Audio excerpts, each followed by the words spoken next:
vida. ¿Sabes una cosa?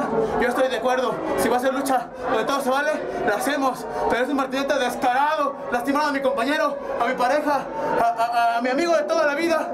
Esto no se queda así. Donde quieran campeonatos, máscaras, súper libre. Ahora esto es personal. Habíamos sido muy profesionales. Tú viste la llaveada, tú viste esa lucha y vamos muy bien. Yo no sé qué tengan ellos contra nosotros, pero arre, para eso estamos. Y la Clown Corp tiene para eso y más. Donde nos presentemos y contra quien nos presentemos. Y qué bueno que sean ellos, porque son de tamaños y saben hacer las cosas. Pero para cabrón, cabrón y medio. Ya había sido una rivalidad ya de tiempo.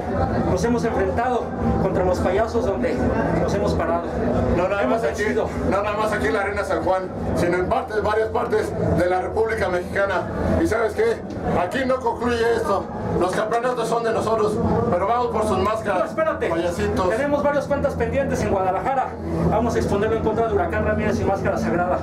Y vamos a seguir reteniendo porque los campeones somos nosotros. Y la diferencia es Fishman y Canek. Los nuevos asesinos del ring, mejorados.